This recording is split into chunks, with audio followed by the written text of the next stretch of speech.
All right, who's ready for more?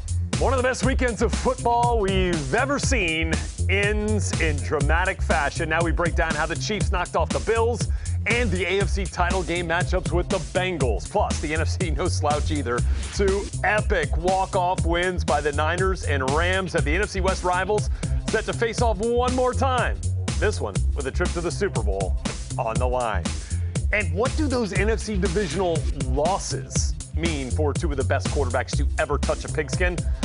We'll weigh in on the futures of Aaron Rodgers and Tom Brady right now on Move the Sticks.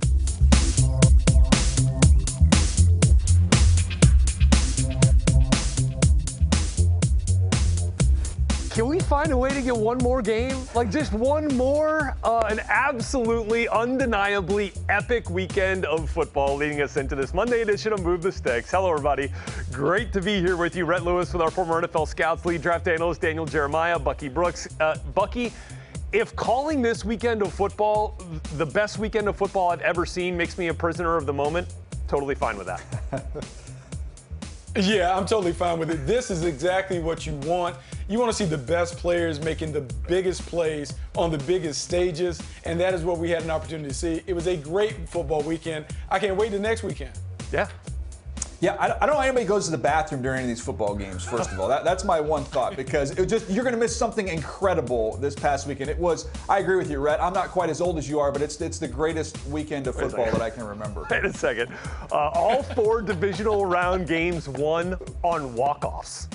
Like, that's crazy. We've never seen that before in an entire postseason, much less one weekend. All right, let's kick it off with how we ended divisional weekend from Arrowhead. It's our big three. We start with the first playoff game in NFL history that featured 3 go-ahead touchdowns scored in the final 2 minutes of regulation, including 2 of Gabriel Davis's NFL postseason record for receiving touchdowns. Mahomes and Allen at quarterback combining for 474 passing yards and 5 touchdowns in the second half and overtime. AFC Championship game every year now for the Chiefs, with Mahomes getting the game winner to Travis Kelce in overtime. Every year that he has been the starter, Mahomes has guided the Chiefs to the AFC Championship game. Insane. Guys, we're going to get to the magnificence of the quarterbacks here in just a second. But, DJ, let's start with how this game was ultimately won, or I guess lost, depending on your view of it, with how the Bills defended the Chiefs at the end of regulation. Yeah, I mean, you're right. We're going to get to the greatness of these quarterbacks. But, man, you talk about some flawless execution from Kansas City and some flawed execution by the Buffalo defense. And I want to go to the pass to Kelce, because this was the one. This sets it up to be able to extend this football game. And it starts because you don't get any hands on him at the line of scrimmage. You give him a free release. He said it after the game. They were soft and off. This was kind of drawn up in the sand by Kelce and Mahomes to be able to find this crease. But because they gave him a free release, he was able to travel the distance needed to make a kick. They got pressure on him. The pressure got to Mahomes just with 4 like that. If you were able to reroute and just get your hands on Kelce to slow him down, that ball gets completed at 8 to 10 yards, not 20 yards down the field. So I did not understand that. The safeties were obviously deep. They were protecting against a touchdown, not a field goal in that situation. With Harrison Butker, I thought that was a mistake. Yeah, DJ, it's funny because in coaching high school football, the more I watch pros, the more I see the same problems that show up in high school. You have to communicate and tell your players exactly what the objective is in that moment. Travis Kelce and Tyreek Hill cannot get the ball. Make somebody else be a hero. You cannot let their best players make back-to-back catches in a 13-second drive that ends up tying the game up and sending it to overtime. Yeah, look at the subtleties of the route there by Kelce. Like, I know he didn't have to do a whole lot, but just keeping Wallace off and just influencing him a little bit with that head movement and that body movement to the left, and just allowed an easier throw for Mahomes to get it right in there. They have timeouts, though. Like, why are they so protective of the sideline? The sideline's irrelevant. As soon as they go down, they're going to rip a timeout. So I didn't understand the leverage they were playing. He widened Wallace out, no question. But, man, I just thought, man, that was some flawed execution. And, look, let's give Mahomes credit. 13 seconds, I don't care what defense you're in, to be able to get your team down there in position was incredible. Yeah, I mean, talk to Cowboys fans about 13 seconds. Now you see what 13 seconds can do. I mean, I get it. They had timeouts. It's a little bit different, right? But, man, that was – look, like Andy Reid said, when it's grim, go be the Grim Reaper. And he sure was in that case, certainly. All right, let's get to the quarterbacks here. And, I mean, Bucky – how do you put into perspective what we saw in this game from Patrick Mahomes and Josh Allen I mean, like in the final 2 minutes alone, it was one of the best a game's worth of performances we've seen from either quarterback. Rhett, look, man, it's the dawn of a new era. I think as an evaluator, it's one of the things when you look at guys and you're saying these are the new prototypes at the position. The new prototypes in terms of being the elite franchise quarterback is big, tremendous arm talent, athletic, moxie and clutch playmaking ability that you can do at the end.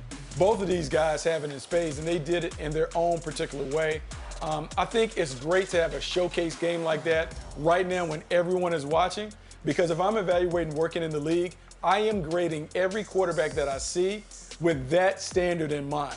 Are the guys that we're looking at going to be able to knock off Pat Mahomes and Josh Allen in a shootout? Because if you don't have a guy that has that kind of talent and those kinds of tools, it's going to be hard for you to win the game in the next 10 years because those guys are going to dominate at the top of the board. Yeah, I look at those two general managers. I'm sure they both slept well. I know the Bills weren't happy with the way it ended, but they know they're going to be in this fight for a long time. They probably slept okay. I think the general manager, Duke Tobin, down in Cincinnati, probably slept pretty good too, knowing he's got Joe Burrow. And I would imagine even Tom Telesco with Justin Herbert had a good night's rest. Everybody else in the AFC, if you're a general manager, you didn't sleep a wink, because you know these are cyborgs.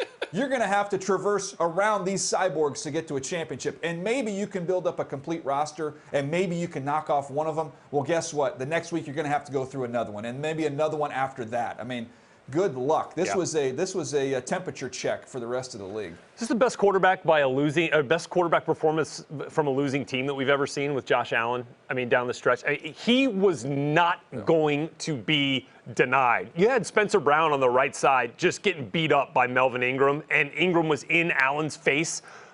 In a split second. It felt like every drive in those last 2 minutes, and he was not going to be denied. Stephon Diggs only had 7 receiving yards. Fine. Allen wasn't going to be denied. Went off with Gabriel Davis with those 4 touchdowns. First time we've ever seen that in an NFL postseason game. I just felt like maybe if Josh Allen was covering Travis Kelce at the end, they might have had a better shot. Like, that dude was not going to let his team lose on offense, DJ. Yeah, real quick. Bucky's a high school coach. That felt like a high school game where Josh Allen, it's 3rd and 8, your high school quarterback. Best player does it for the first time. Just go do it. Quarterback sweep. Just go get it. And he did. Yeah. Every time he found a way to keep drives alive to put his team in the end zone. It was absolutely unbelievable. Let's move to the other game in the AFC that we saw on Saturday. The King returned, but the Bengals wouldn't kneel. Derrick Henry just 62 yards on 20 carries in his return from foot surgery. Tannehill was picked off 3 times for the Titans. Bengals scored just 1 touchdown, none through the air, but they get 4 field goals from the rookie Evan McPherson gets it done on the walk-off, including that game winner as time expired, and the embrace for McPherson and Burrow. I mean, like you've heard now, McPherson just felt like he was going to win it for him and send him to the AFC Championship game before he even kicked it. I love the way that worked, and it's unreal to me, Bucky, that Joe Burrow was sacked 9 times and the Bengals won this game. How did that happen? Because he has a dog mentality. And I say that with the utmost respect for Joe Burrow. But I think now what we're seeing is the competitive nature that your franchise quarterback needs to be at an outstanding, like an exceptional level. Because what you have is you have a guy who is willing and able to play when everything around him isn't perfect. Yes, he has maybe the best supporting cast on the perimeter that you can find. But he's playing in front of a hodgepodge of players that can't protect him. And it doesn't matter because he's that competitive, he's tough as nails, and he is able to get up time after time after time of getting hit and continue to deliver. So when we're evaluating these quarterbacks, yes, all the tools are one thing, but man, do they have the grit to be able to succeed? Joe Burrow has that, and his teammates feed off of that. Yeah, I was thinking back to Rocky, right, with Apollo making that comment, like he just kept coming. I hit that man, and he just kept coming. Yeah. That's Joe Burrow. Great I mean, point. He just never stopped. And he didn't turn the ball over but 1 time. When you get sacked 9 times, usually that's accompanied by a handful of turnovers. You only turned it over once. So if you're looking for a T-shirt to make out of this game, if you're a Cincinnati Bengals fan, you'd say sacks are cool, turnovers are cooler. Yeah. Because that was the game. They were able to turn over Ryan Tannehill. They got 3 picks off him. His first throw, his last throw, and in between one inside the 10-yard line, which, man, he just throws right into a corner coming off the slot. He tips it up in the air and picks it, costs you points. I thought that was a difference in the ball game. Tennessee, you can't turn the ball over. That's their formula that they have to win games. Everybody has their formula. Theirs is running the ball, being physical, opportunistic down the field in the passing game, protect the football. They didn't do it. Yeah, look, we talked about the first AFC game here with the Chiefs and the Bills, talk about which quarterback ended up making the most plays. In this one, it was like who made the fewest mistakes. And in this game, it was clearly Joe Burrow. You talk about one of those interceptions on that tunnel screen you're talking about. It's down at the 9. You're in primetime scoring opportunity in a game that was decided by a field goal. Like, that's how big of a magnitude that those turnovers had for the Titans. And when I look at this offense, I'll always leave it wanting more from this team on offense this year, because when you stack up their pieces individually, Julio Jones, A.J. Brown, Derrick Henry, even Tannehill at times, you're talking about high value resources here, but the sum of all the parts never added up. And maybe it was because they had so many of those guys missing real chunks of time throughout the season that they could never really find that rhythm consistently. But man, they've got a heck of a defensive front. Couldn't match it on offense in that game.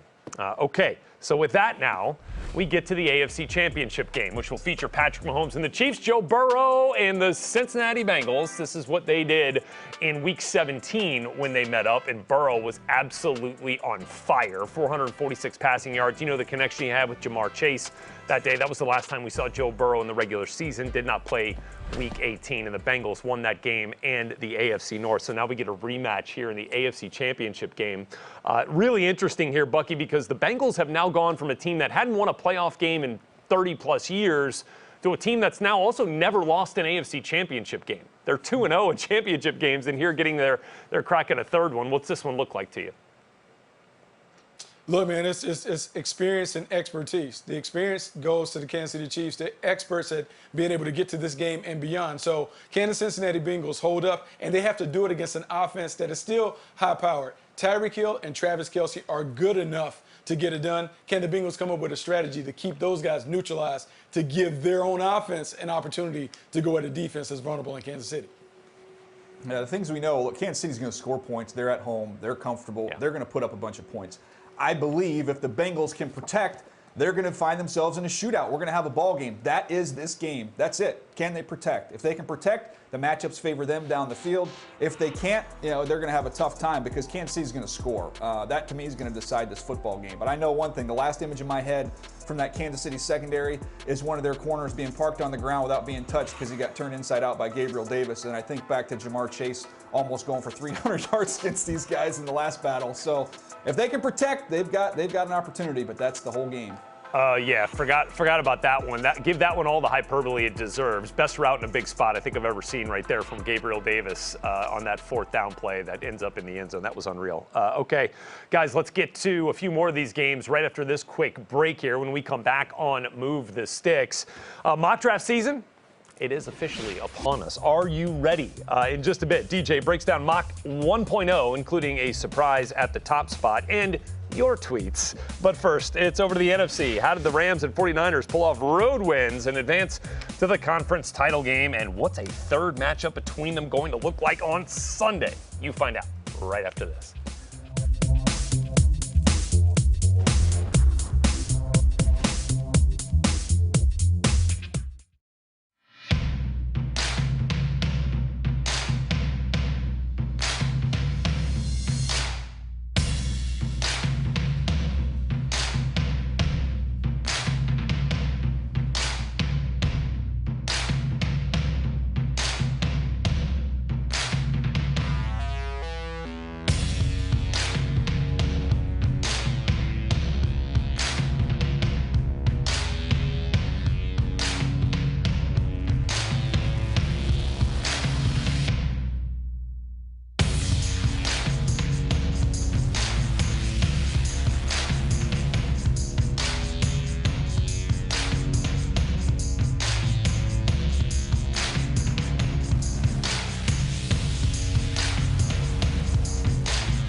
All right, here we are on a Monday on Move the Sticks. A couple more episodes coming your way later this week. 3 episodes each week here in the Move the Sticks podcast, which you can get right to your smartphone by scanning that QR code with the camera app on your phone. You get them right when they are available. And with that, let's get to the big 3 in the NFC.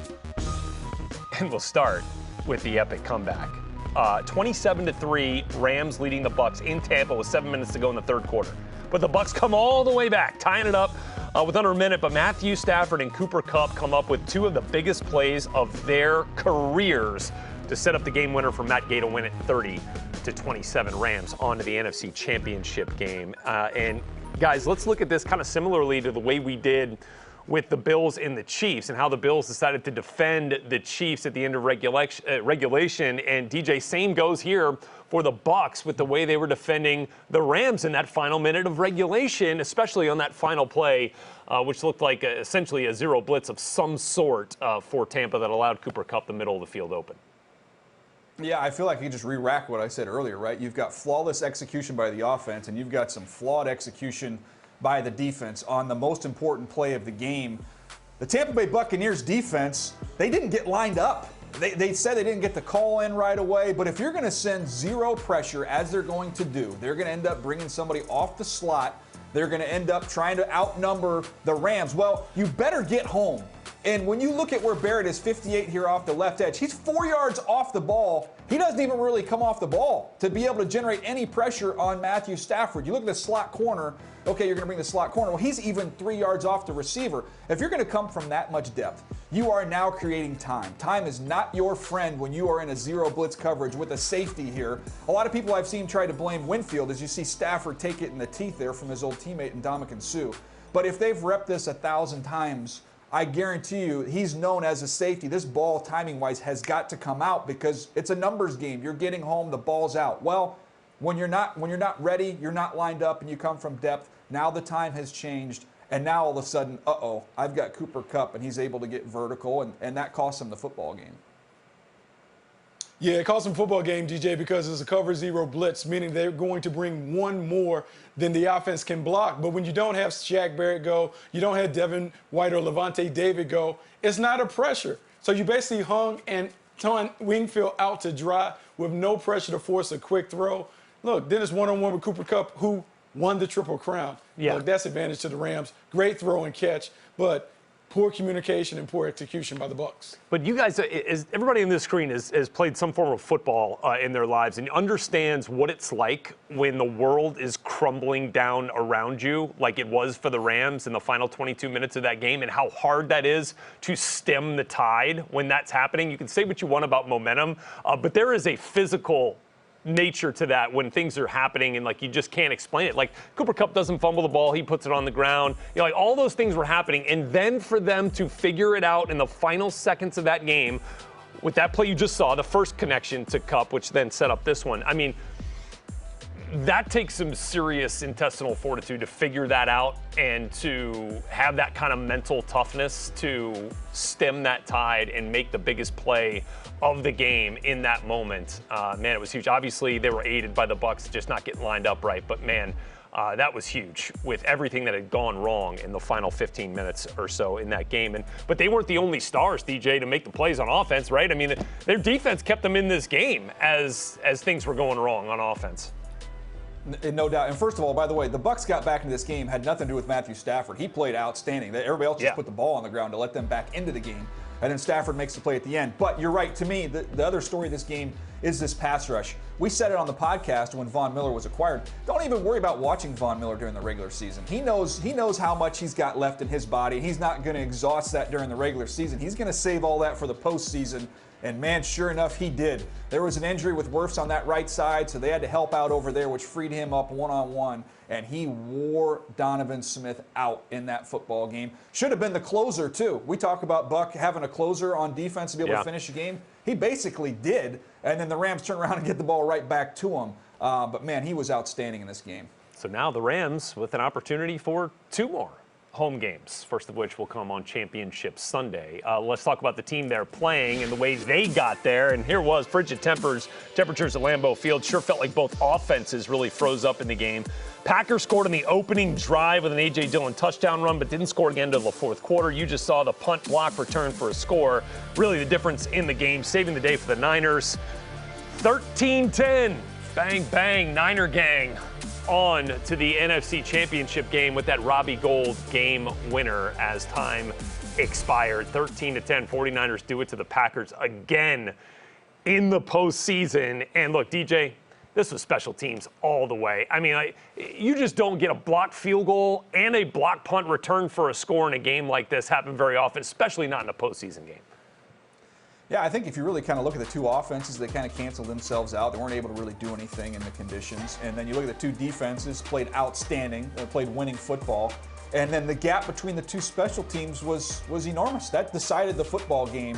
And it's a reason why, you know what, you get frustrated when you're a personnel department, and Bucky's been there as well, and you're sitting in that room and the special teams coach demands that you have these 2 or 3 or 4 guys on your team that are just solely core teamers, and your coordinators for offense and defense get frustrated. These guys are never going to be able to play for us. Well, then you see a game like this, and you realize, man, investing in that third phase can pay off in a very big way.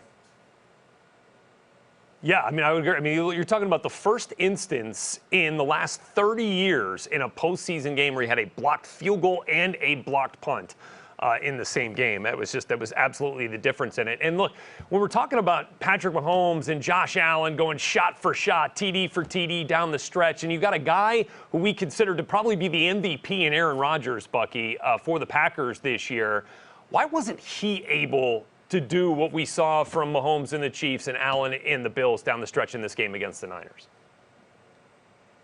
Hey, Red, that's the $40 million question.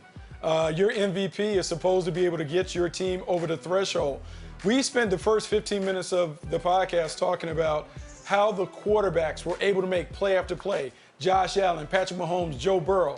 Yeah, we didn't see that from Aaron Rodgers. And I know we can blame it on the special teams, but you have to score more than 10 points to win in the postseason. And when you're the MVP and you've done all these wonderful things from an individual standpoint, you expect to see Aaron Rodgers put the Packers offense on his back, and he wasn't able to do so. And so you just wonder, look, man, is this the end of an era, a changing of the guard? We regard him as one of the best, if not the best quarterback in the game right now.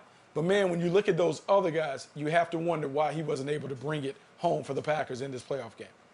Yeah, no question. And we'll have much more on the future of Aaron Rodgers in Green Bay and in the NFL in just a moment here on this Monday edition of Move the Sticks. But now let's get a look at what we've seen here between the Rams and the 49ers. The last 3 seasons has not been pretty for the Rams. You just saw it just in Week 18, right? They had the 17-point lead. 49ers come all the way back and win. They've won the last 6. They've scored just over 26 points a game against the Rams. And look, defensively, they get it done. We know that against any opponent, but certainly against the Rams. You see the sacks. The turnovers have been a big issue as well. And the Rams offense just has not been as potent against the 49ers as they have been. This is the 4th time since divisional realignment, just the 4th time since 2002 that we've seen a championship game be a rematch of divisional opponents. We'll see it here. With the Niners' dominance over the Rams here, Bucky, why will this game be any different? Yeah, I don't know why it would be any difference, because for the 49ers standpoint, they own the Rams. Yeah. Their hashtags going around talking about "we own you." And so from a mental standpoint, they know when they walk out and they see the Rams in those nice uniforms, it doesn't matter who's available. They feel like they beat them because that's what they do. And so their mindset is going to be one where they expect to win.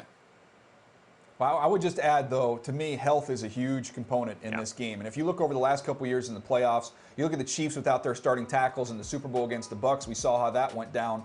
In this game, Trent Williams' health, is he going to be able to play? You take him out of the lineup. We saw last week what the Rams did to a backup tackle with their pass rush. So that, to me, is going to be huge, the health of Trent Williams and some other players along the line here for the 49ers. Great opportunity for the Rams to exercise the demons here, right? They could have knocked the 49ers out of the postseason. Week 18, course, didn't get it done then. Now they get a chance to knock them out of the postseason for real here in this NFC Championship game. The difference for me is, man, Matthew Stafford. He's playing. He's up there with all the other quarterbacks we've been talking about with the way he played this postseason, and he's got to have another one of those games here against the 49ers. And we've got a lot more to get to here as we roll on this Monday edition of Move the Sticks. When we come back, you spoke and we listened.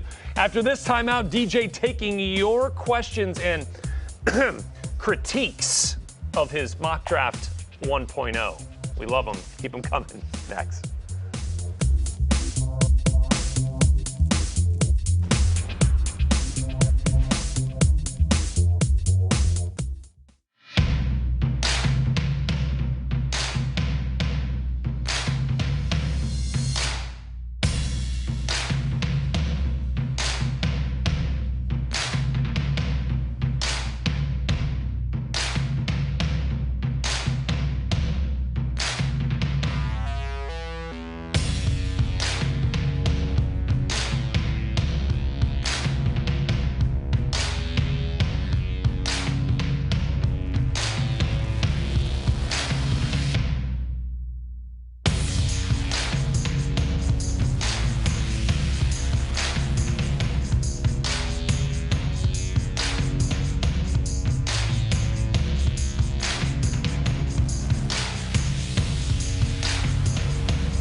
This spring, the Scouting Combine returns to Indianapolis. College football's brightest stars taking the field in front of all 32 teams at Lucas Oil Stadium. The 2022 NFL Scouting Combine, March 3rd through the 6th, live on NFL Network. And DJ's helping us get set by giving us his mock draft 1.0. Here are the top 10 picks. Jaguars going offensive tackle, #1 overall to help out Trevor Lawrence, last year's #1 pick. Only one quarterback in this year's top 10. It's Kenny Pickett from Pitt going to the Denver Broncos at #9. And the Jets getting some help on defense with their 2 picks in the top 10, while the Giants get a offensive and defensive centerpiece there with their 2 picks in the top 10. All right, DJ, this is our favorite time of the year. It's mock draft season. You love reading the comments and reading the mentions on Twitter from everybody reaching out, telling you how great all of your picks have been in this mock draft. I, for one, think you're just doing a magnificent job. So what we want to do here is highlight some of the reaction that some of the loyal fan bases have sent out here. So let's start with the fact that you got Sauce Gardner going #6 overall to the Carolina Panthers. Moose doesn't love it, I would say. He thinks it's laughable, actually, because the Panthers aren't taking another corner round 1 after taking J.C. Horn, top 10 last year. We have too many corners. Clearly, you don't understand, DJ. The Panthers. Here's what I appreciate about Moose is he's also bringing it full circle with an appearance apparently you did on a local Charlotte radio station. Nice. So, yeah, that was a lot of research he did on that tweet. All right, defend your pick of Sauce Gardner to the Panthers. Well, I will just say this. I don't know if you've heard of this thing, but there's this thing called free agency where you don't have lifetime contracts with your players. Whoa. When you have 2 of your corners on your roster that are pending free agents, meaning they could actually leave your football team. So when that happens, you then have a need at the position. And the gap between Ahmad Gardner and Henderson, who you traded for from Jacksonville, was tremendous. So when you get Gardner on one side and you put your corner, J.C. Horn, you took in the first round last year on the other, you want to talk about being able to heat up quarterbacks. It'd be a lot of fun. Yeah, Stephon Gilmore is going to be an unrestricted free agent, so hard to factor that into the equation here for Carolina. So is Dante Jackson, their second-round pick a couple of years ago. All right, let's move to our next one. The Broncos selecting Kenny Pickett, 9th overall. Inconvenient Truth calling false on this one. Do you really think Denver would choose Pickett over Corral? Okay, I'm trying to make this sound more dramatic than it is. He's actually giving you some respect. He likes both of them, so he's just curious to know. Yeah. What do you think? Yeah, that's one of the friendlier comments you're ever going to see on a mock draft. No, look, to me, Pickett is more polished. He's ready to go right now. He's a little more accurate. You get a little bit more, I would say, a little bit more dynamic arm with Matt Corral, but I just think Kenny Pickett is a little further advanced and ready to play. And I think this Broncos team is ready to win with their roster right now, so the more advanced player makes more sense, in my opinion. Yeah, wealth of targets out there for Kenny Pickett, who had the huge jump from year 3 to year 4 starting there at Pitt. Let's move to the Philadelphia Eagles, who have 3 picks in the first round. And I guess this is not a DJ Burner account tweeting against himself here, but he does say none of the Eagles picks here makes sense. You had them taking George Karlaftis, edge rusher out of Purdue, wide receiver Drake London out of USC, and Kenyon Green, an offensive guard from Texas A&M. Look, he's not buying it at all, DJ. So what gives, man? Well, I can tell you, having worked in that organization, DJ Slayer Relic, that they value the trenches, and they're going to invest in the trenches. And when you look at their defensive line, you have Brandon Graham, who was hurt this year. You also have Fletcher Cox, who's getting up there in age. They need to refresh that group a little bit. I love Sweat, but they are going to invest in the trenches. And then when you look at Kenyon Green, you've got Kelsey, who's a free agent. So he walks away. Landon Dickerson, he slides over to center, which he played at Alabama. Kenyon Green gets in there, and off you go. And they need a bigger wide receiver to complement Devontae Smith. They don't have that type of a player. You have a quarterback who's not tremendously accurate. This gives him a little more margin for error with a big, rangy receiver like Drake London. Yeah, and oddly enough, taking a wide receiver for the 3rd straight year in the first round didn't draw the ire of DJ Slayer Relic that much. He was actually on board with that one. Okay, so this is kind of what we've long thought. This is the worst mock ever. Oh, yeah. Right? I mean, only 2 Matthias. emojis, though. Yeah. Was it sarcastic? Maybe just giving you one, make sure that somebody sent the tweet out that said worst mock draft. Good news is there will be more, DJ. I just want to see more creativity with the emojis, okay? The trash can's been done, okay? Yeah. The laughing thing's been done. There's so many emojis to choose from, people. Let's come up with something new. Yeah, you'll have another opportunity here. DJ Mock Draft 2.0 coming up before you know it. All right, guys, let's get back to the playoff action here. This is Tom Brady, who, DJ, you tweeted out was the least sacked quarterback this season. And then without Tristan Wirfs, man, did he get some pressure in his face from the LA Rams. Averaged 10 more pressures than they gave up on average in the first 18 games, and his passer rating really dropped with those plays where he was under pressure. Just a 23 passer rating. Back now, Bucky rejoining here. Bucky, when we assess Tom Brady's future, aside from the fact that he got pressured like crazy in this game with Tristan Wirfs out, Donovan Smith didn't play well, was there anything you saw from Tom Brady, who did not want to talk about his future after the game, that made you believe, all right, he's not going to do it again next year? I mean, from a physical standpoint, no. He was balling, and the way that he played on Sunday without all the weapons available to him, man, this guy could continue to play. The way he was able to lift up that offense, make spectacular plays, he is still the league's boogeyman. The LA Rams melted at the prospect of Tom Brady being able to bring it back in the 4th quarter. So the fear factor is still there. If he wants to continue to play, he will still be a dominant presence in the league. Yeah, it's just on him if he wants to walk away right now. He still has the goods. Yeah, I think the difference, though, between last offseason and this one, you play pickup basketball, you win, you stay on the court with your same group. Make it take it. They lost. They're going to have to collect a new group. When you look at the age of some of the players on their roster and you look at some of the free agents that they're going to have going into the offseason, it's not just Tom Brady now. You've got Ndamukong Suh, JPP, Gronk, Levante David. They've got some age on this team. They've got some free agents, including their center as well as Chris Godwin. They've got some decisions to make there. If Brady comes back next year, which I hope he does, he's going to be surrounded by some new faces. This is not a run-it-back situation like we had last year to this year. Yeah, when they brought back all 22 starters from the Super Bowl, it would seem to be a bit far-fetched to expect them to be able to do that again this year, especially considering Chris Godwin coming off the knee surgery and looking for a contract. Same with Ryan Jensen, who's sure to get some interest on the open market as well. So a lot of questions this season, whereas we felt we got those answers pretty quick last year with them being able to re-sign all those guys. More to come here as Move the Sticks rolls on for you this Monday. When we come back, does he stay or does he go? No one knows if Aaron Rodgers will stay in Green Bay, but after the break, we'll tell you why a change of scenery could be just what he needs to win another title. Next.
Robbie Gould to kick the 49ers to the NFC title game. Peppers snap. Robbie Gould has it away, and it is gone! Robbie Gould has kicked the 49ers to victory here in Green Bay. The golden leg of Robbie Gould going to an NFC Championship game. And for a third straight year, the Packers' playoff woes after phenomenal regular season show up once again. Most wins in a three-season span is what you're looking at in the regular season. 39 wins for the Packers these last three seasons without a Super Bowl appearance. The most we've seen 49ers did it from 90 to 92, winning 38 games, but no Super Bowl appearances.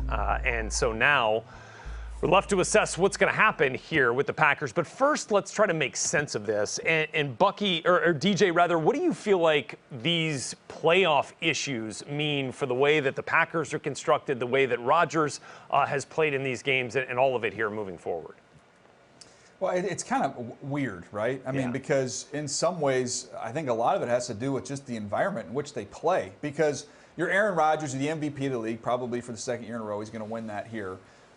Your team is built on your right arm being able to throw the football. So you go out, you have the best individual season, you have the best team season to give yourself the #1 seed, and your reward is you're going to play in an environment that doesn't really match your team or you individually when you get into this cold weather and in some of the environments. It's not like maybe some of the older Green Bay teams where you're just a real physical bunch. they haven't been able to match the physicality of some of these teams that have come into Lambeau. So it's a weird situation. I would just put it to you this way. Can I ask Bucky a question? Let me ask Bucky a question.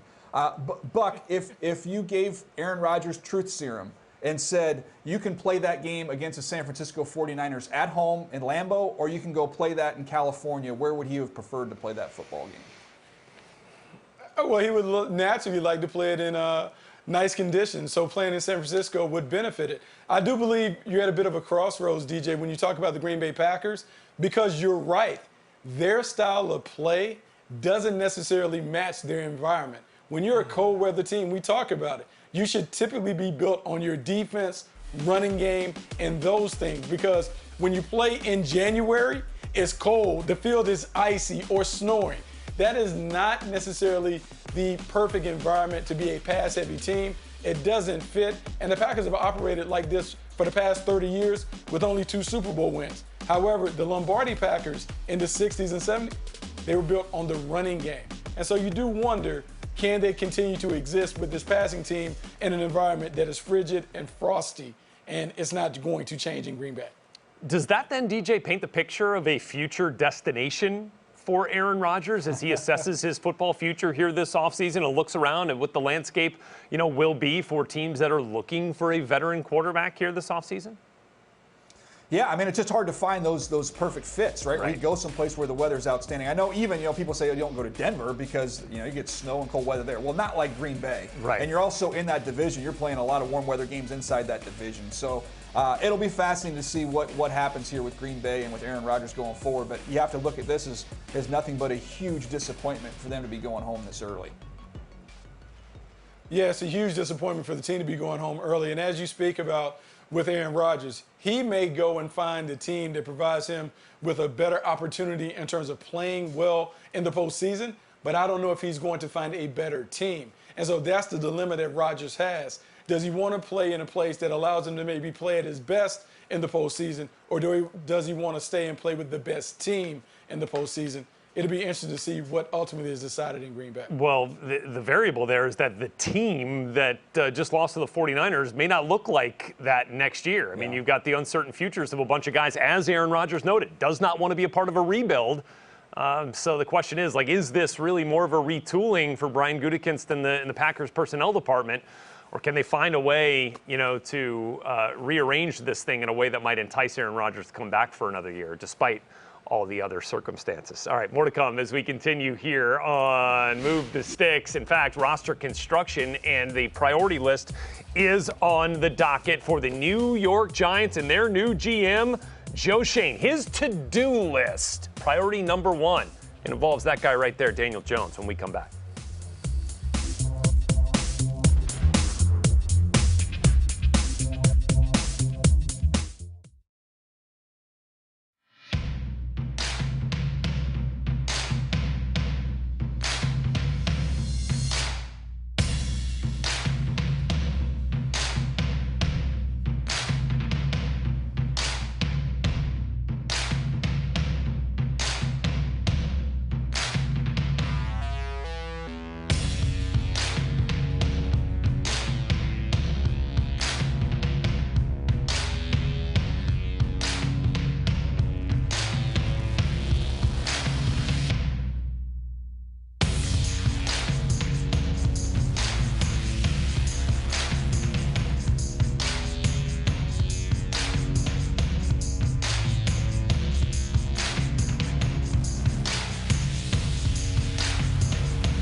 All right, the first official hire of this year's cycle sends Bills assistant GM Joe Schoen to New York as the Giants' new general manager, replacing the retired Dave Gettleman.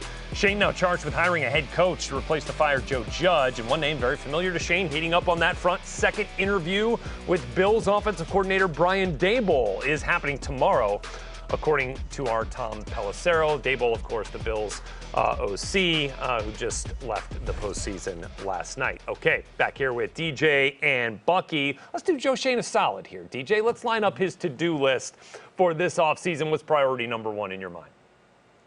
Well, to me, it's help support Daniel Jones. This was an anemic passing offense, but I still think when you look at the talent of Daniel Jones stacked up with the quarterbacks in this class, he is your best option going forward. So get him some help along that offensive line.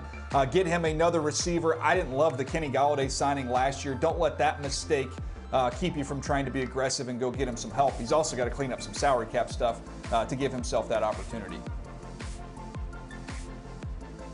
Look, you talk about that part of it, like you certainly want to build around a young quarterback.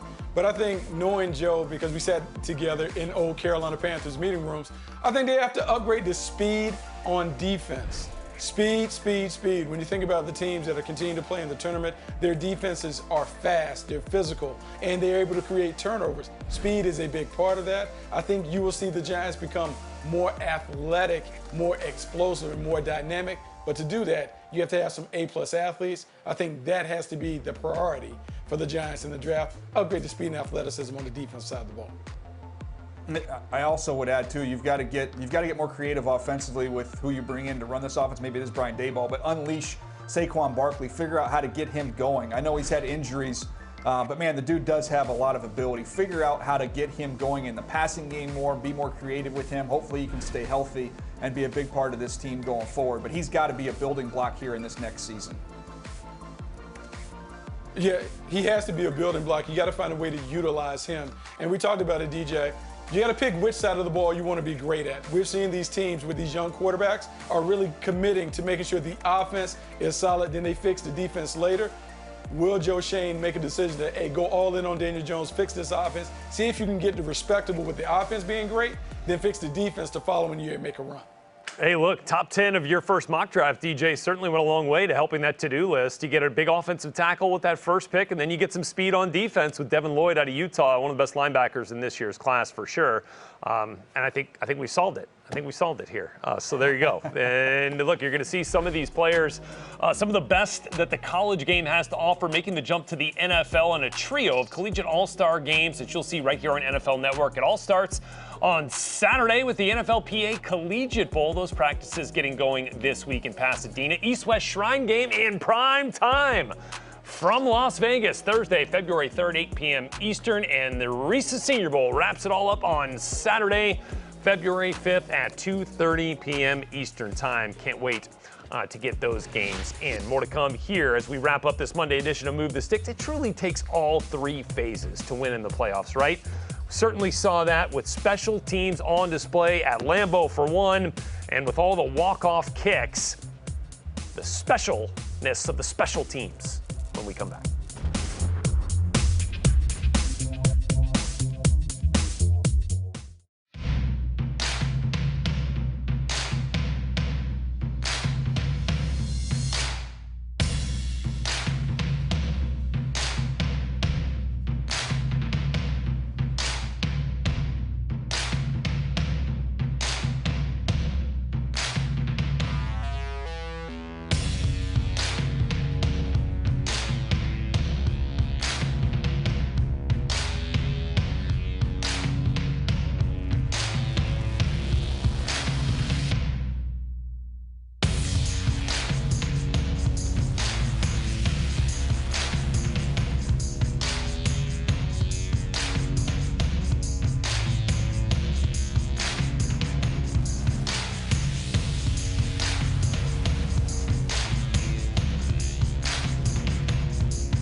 McPherson trying to kick the Bengals into the AFC Championship. Harris, the snapper. Huber will hold it. 52-yarder. Sweeps the leg. McPherson. He's got it. Cincinnati wins. They are going to the AFC Championship game for the first time since 1988. The Bengals' mantra has been, why not us? And they're right. Oh, it's beautiful. That's why you draft a kicker, Evan McPherson, the rookie drafted by the Bengals this past year. And look, it is paying off in spades. He has been phenomenal for them this season. No kick bigger than that one to send them to the AFC Championship game. All right, Red Lewis back here, Daniel Jeremiah, Bucky Brooks. Bucky, lay it out for us, man. You've been tweeting about it as you were watching all the special teams action take place here this weekend. Why is it so important, especially under the microscope when you get into the postseason for the special teams? Hey, we talked about it. Your biggest warts are exposed on the biggest stages of the postseason. And so the third phase of the game, the kicking game, is a big part of it. Coaches stand in front of the podium and talk about it all day, but not every coach puts their commitment behind that conversation. And so when I look at the Kansas City Chiefs, Tyreek Hill going back to return a punt, and then he takes it 50 yards, changed the game and potentially could have given them a nice lead if he takes it the distance. Being able to knock down kicks with your kicker. We are seeing kickers have an increased importance in the postseason because those guys that can give you the sure three, it matters. And so in the postseason, we're seeing the importance of making sure you load it up with big-time players. The kicking game is important. We're seeing the importance in the postseason. Yeah, love it. Love the toughness and no sleeves from Butker there in the cold temps in Kansas City. I mean, like, you just knew that was going in. Evan McPherson, we talked about that, knew it was going in. How about Robbie Gould's reaction with Jimmy Garoppolo after kicking the game winner in the snow, in the absolutely freezing conditions at Lambeau? He said it right there. He's like, man, that felt good, kicking that game winner. Celebration with Jimmy got a little more, how should we say this, adult language-ish at that point. But they were both acknowledging how big that moment was for Gould, who's been so good since he came over from the Bears with the 49ers. And look, I mean, I just don't think you can underestimate the importance of having that kind of confidence in your kicker to get it done in those kinds of conditions. And give some love to the guys who cover the kicks. Ben Skowronek for the Rams was outstanding in kick coverage. They could block when you're going through the draft process, don't forget about those guys too. And the holders, okay? And the snappers, it's the entire operation. Give some love to the long snappers and to the punters and everybody who's out there holding. And we saw Kyle Juszczyk have to hold for the 49ers. It all matters in the postseason. We'll see you guys later. Thanks for being with us here on this Monday Move the Sticks.